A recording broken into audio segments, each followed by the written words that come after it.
Benjamin Zander has conducted the Boston Philharmonic Orchestra for 20 years. He is also artistic director of the music program at Walnut Hill, a high school for the performing arts in Boston. As a writer, he co-authored The Art of Possibility, Transforming Professional and Personal Life. He talked to head teachers at a conference organised by the National College of School Leadership. I'm a teacher like you. I teach at the Conservatory in Boston. I have a class on Friday afternoon. People come from all over the world and they're excited to be there and they're eager to learn, you know. But what's really going on, they're saying, am I better than her? Am I better than him? I know I'm better than her.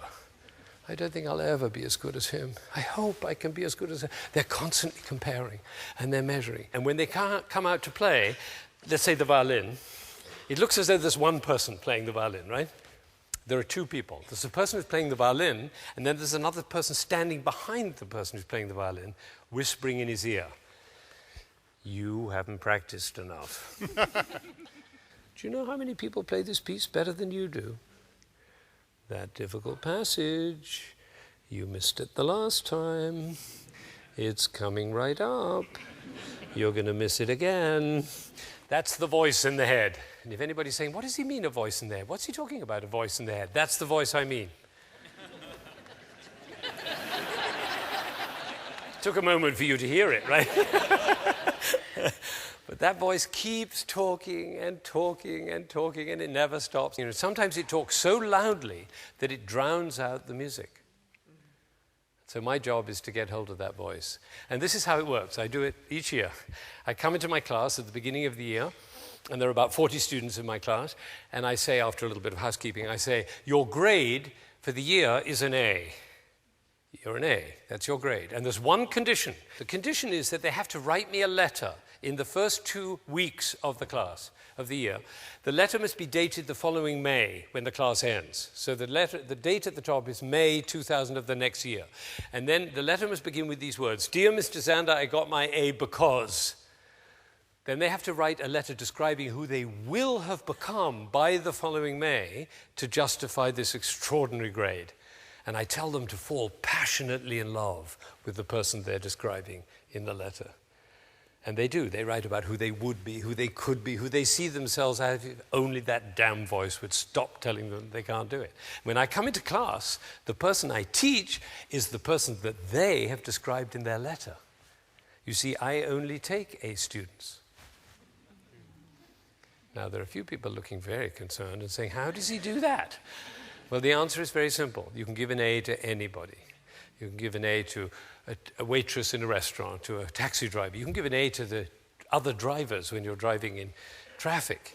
You can give an A to your mother-in-law. You can give an A to your boss. You can give an A to anybody. What happens when you give an A is that the relationship is transformed. This is hard for teachers. I know this is very, very hard. I addressed a group of teachers earlier this year, and one of them came up to me afterwards and said, I like this giving an A. It's sweet, he said. But he said, but it doesn't make, you don't know the students. You don't know them. You don't know their work. So I imagine as the year progresses and you find out that some of them are quite mediocre, I imagine you modify the grade, right? I said, no. And then I tell them about this young girl I met. She's about 15. I said, what's your name? She said, Joy. I said, I beg your pardon? She said, Joy. Now, should her parents modify her name? No, because we don't give children a name as an expectation to live up to. We give children a name as a possibility to live into. The person who understood this perfectly was Michelangelo, and I'm sure you've heard this beautiful thing, but it bears repeating. Somebody asked Michelangelo about sculpting, and he said, oh, sculpting is easy, because you have a piece of marble. Inside the piece of marble is a beautiful statue. All you need is a hammer and a chisel just to get rid of all the stone that's in the way. And then That's actually a theory of education. It's, of course, not the one we use. The one we use, we're up here, the students are down here, and they try to get up and they do their homework and they work hard and they study and they work as hard as they can, and this is as far as they get. This is the gap between their achievement and our standards. And of course, they're very manipulative because they know what we want to hear so they can get up a little higher. Michelangelo's model is totally different. It's eye to eye. We each have a hammer and a chisel and we're working to get rid of all that stone that's in the way of that beautiful statue. It's a totally different world. It came home to me very powerfully one day. This was the first year I'd ever done this with the A, and I was really excited about it. I came into class, and I said to all the class were there, and I said, what does it feel like to get an A in the first class of the year? I mean, you haven't done anything, you get an A. What does that feel like? To my amazement, one of the Asian students put up his hand like that. Forgive me for my attempt at his accent. He said, in Taiwan, he said, I was number 68 out of 70 students. I come to Boston, Mr. Zander says I'm an A. It's very confusing, he said. I am number 68 out of 70. Mr. Zander says I'm an A, but I am number 68. I walked 3 weeks, very confused. Then one day I discover much happier A than number 68. I decide I'm an A. I call that cosmic laughter. That's not head teacher's laughter, that's cosmic laughter. Because what you're laughing at is the realization, of course, that the A is invented, the 68 is invented. We might as well invent something that lights up our life and the life of the people around us. I don't know if you know this, but in America, in our music schools, we have about half our students from Asia. From China and Japan and Korea and Taiwan and Singapore and all these places. And they play fantastically well. They're great. They win the competitions, but they don't speak up in class. And I found out why. I actually asked them. I said, what is this about? And they explained to me. They said, Mr. Zander, you have to understand, in Asia, it's very important to be right. The teacher is always right. And the students try to be right. And as one of these young ladies said, the best way to be right is not to say anything, then you won't be wrong.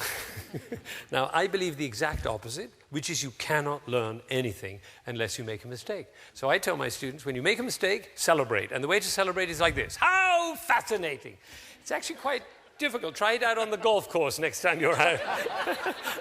You know why it's difficult is because when we make a mistake, we tend to pull down, the body pull down. Notice the next time you make a mistake, the body pulls down. Now, instead, when it pulls down, you go, how fascinating. It's like this. It's difficult to do, you know. We had a conference of leaders of the music world, you know, heads of orchestras and schools and opera houses and so on, and we had a 3-day conference. And there was a lot of what I call downward spiral speaking. Now, I don't know what the head teacher's downward spirals are, but I'll tell you some of the musical downward spirals. The little old ladies who like classical music, they're all dying, so there's not going to be an audience.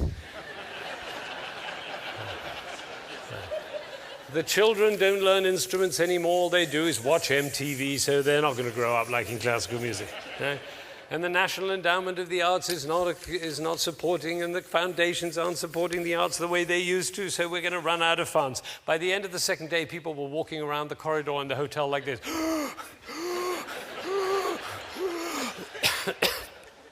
Because, you know, everywhere there's downward spiral. You can't get around. I was looking at the Times this morning, and I thought of bringing it in and showing you how many columns in the Times are downward spirals. It's amazing. Every column is a downward spiral. Of course, the stock market, that's a downward spiral. Downward spiral. Also upward spiral. Upward spiral and downward spiral are actually the same thing. Because wherever you have a winner and a loser, you automatically have a downward spiral. So, of course, sports is full of downward spiral, but it doesn't matter in sports because we all go out for a beer afterwards. Yeah. But our educational system is based on a downward spiral because there's nowhere to go from an A but down. So we shouldn't be surprised if our kids look anxious. Sometimes it seems as though there's nothing but downward spiral, which of course isn't true, which is why I asked for another flip chart. Now over here we have possibility, the world of possibility, the realm of possibility, and this is where the vision is. And vision is very important. Vision is really important because, you know, people get confused about vision. They say, oh, so our vision is to be number one. No, that's a goal. Vision, to be a vision, has to be for everybody. Everybody. At this conference, somebody stood up in front of the whole group and said, 3% of the population likes classical music. If we could move it to 4%, our problem would be over. I say everybody loves classical music, they just haven't found out about it yet. How would you walk? How would you talk? How would you be if you thought 3% of the population likes classical music? If only we could. How would you talk? How would you walk? How would you be if you thought everybody loves classical music? They just haven't found out about it. These two worlds are totally different worlds. I had an amazing discovery. This is a really big deal for me. I was 45. I'd been conducting for over 20 years, and suddenly one day I had this kind of road to Damascus event. Eureka! I realized the conductor of an orchestra doesn't make a sound.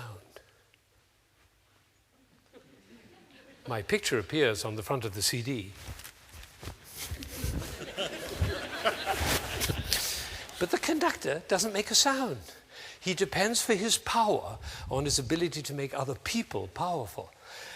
And when that happened, it changed everything. People in my orchestra said, What happened to you, Ben?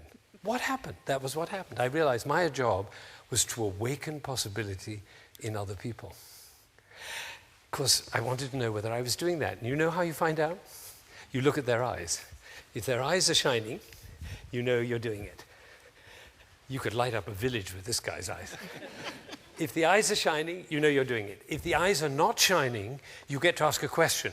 Who am I being that my player's eyes are not shining? We can do that with our children too. Who am I being that my children's eyes are not shining?